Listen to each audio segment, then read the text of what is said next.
With so much talk about college football, it's important to remember that Division I isn't the only division in the sport.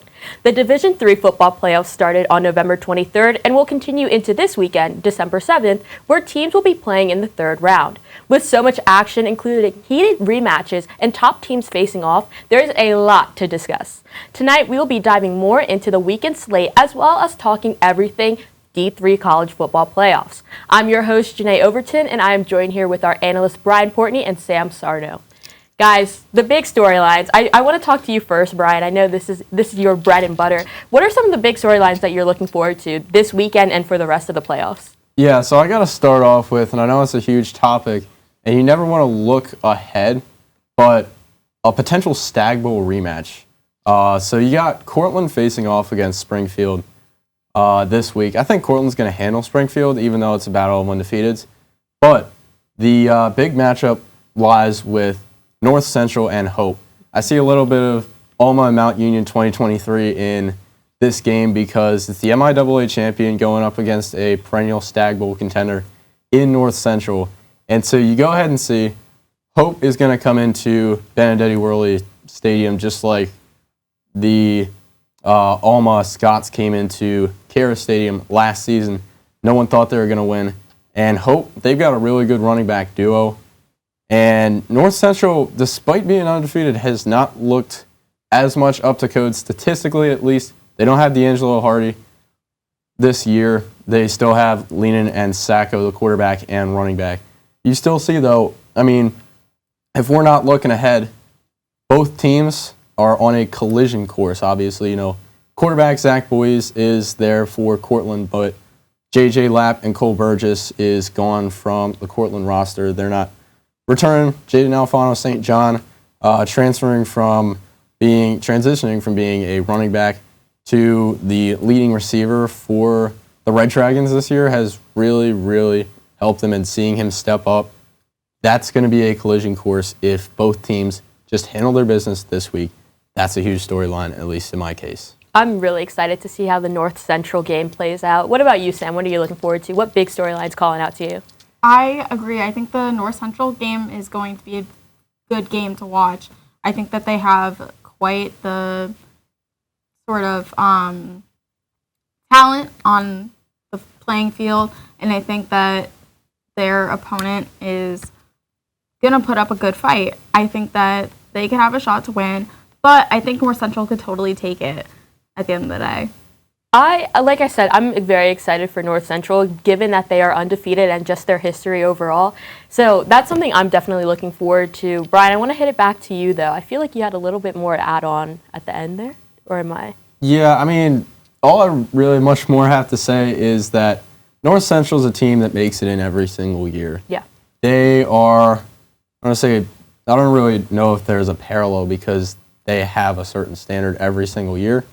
Stag Bowl or bust for these guys, and they're blowing teams out. They're putting teams away early, statistically not as great, but, I mean, these two teams, I mean, it's just a wonder to see, and just it's a shame that they'd have to play in the quarterfinals and only one of them gets to move on to potentially go to Houston in January. Yeah, especially talking about those point margins, they're pretty big. But I want to move on to our next topic. We have some pretty interesting games this weekend, but I want to know from you guys, which one is the game that you're looking forward to the most? Which games are you looking forward to watching and really, really seeing the results? Yeah, so I'll start off with Bethel and Wartburg. You slice it right down the middle. There is no clear winner, right? You got Bethel with a quarterback in Cooper Drews that has 40 passing touchdowns, granted 11 interceptions, but that's not even the highlight, right? And they could go on and face SJU in that, in a MIAC championship rematch. But going back to it, their only two losses have been to St. John's. And so this year, right, and in this matchup, they have the stoutest run defense you'll ever see. 25 rushing yards allowed per game. And now the number 17 rush offense in Wartburg, about 200-plus rushing yards per game. Does Wartburg run into a buzzsaw? It's a really good pick'em game. Sam, what about you?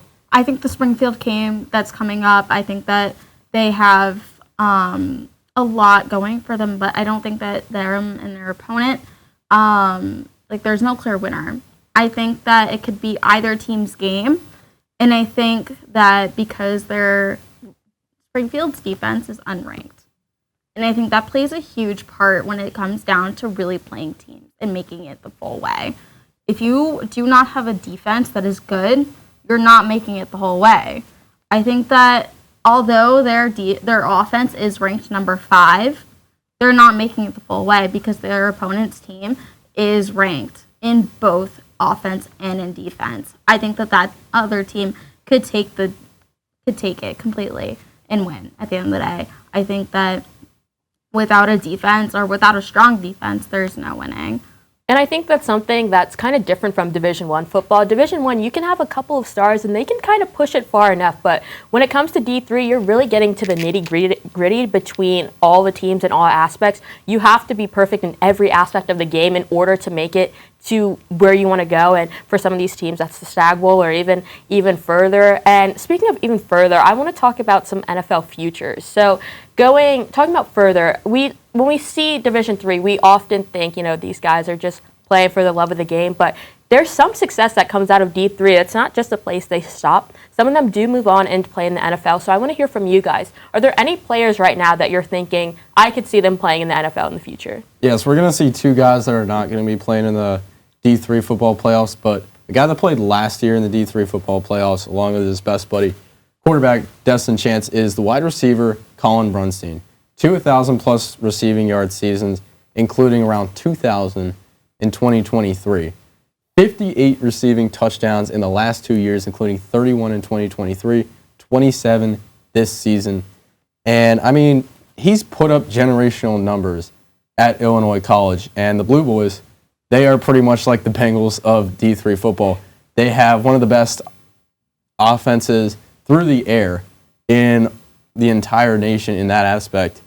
But then the defense just can't pull their weight. They went 8-2 this season, but, with that, Colin Brunstein, what an awesome receiver, and he's just playing at a whole different level. Definitely a bright future for him. Sam, what about you? Who's your player? Who's your pick for going to the NFL? I take Monty Quinn. He is a junior, however, so he could play another season, although I don't think he needs to. He's the number 1 for rushing yards right now. And for a junior in Division III, that is crazy. But he also has over 1,000 rushing and passing yards for both this season and in 2023. So I think he's a very good running back, and that if he were to decide to play another season, he could have even a better, going into the NFL draft, better profile. But I think with what he has right now, he would be amazing going in. I think especially with the emergence again of the XFL, that's another route for these guys to go to. And we've seen some great transitions from the XFL to the NFL as well. So that's definitely another path that they can go down. Bryan, I just want to hit back to you again. Anything else you'd like to add for maybe the D3 casuals out there who might not be as far as into the sport as you are?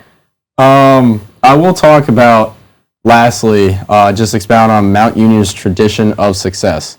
They went 10-0, and the alumni were furious about the final few games. They looked sluggish. They only got a touchdown win against Marietta, a team that ended up going, I believe, 8-2. And then they had a 7-point win over Muskingum that came down to an onside kick. So Mount Union, going into the game against John Carroll for at least the second round, there weren't high expectations, and then everyone was just blown away by TJ DeShields, Tyler Echeverry, that entire Mount Union offense. They were in there and playing with a passion because they were out for revenge for that second round exit against Alma last season. They might be going all the way. That's at least my pick for them. I think they'll go to Houston, storm, and get the dub. Right. Who's winning it all for you, Sam? Any teams or anything that stands out for who's winning the championship this year for D3? I think I'm going to have to take St. John's with this one. I think they've had such a good season, and overall they have such a large amount of talent, and they're 11-0, and they've had blowouts all season. They've had amazing track record. And even last season, I think they had the same way. It was a great season for them. The talent was there. They were utilizing that. The coaching staff was doing what they're supposed to be doing, and which is why I think that St. John's is going to go the whole way. And as much as I love my Salisbury Seagulls, I think I'm going to have to go with North Central. They're reading up on their history. It's just so amazing to me how they've gone undefeated so many times, yet how are just so a little too far away from winning the whole thing. So I hope that this is their year and that they wrap it up and do a great job there. But unfortunately, that is all the time we have tonight. D3 football and D3 sports in general are definitely underrated and overlooked by many. But thankfully, on Penn State Sports Night, we show love to all sports, no matter how big or small. So while you're cozy up this weekend on the couch, don't forget to tune in to those weekend matchups we mentioned previously and take your pick on making it and to see who's making it into the big leagues. Thanks to us, you can say that you were a fan before the hype. Joined by Bryan Portney and Sam Sarno, my name is Jennae Overton, and thank you for watching.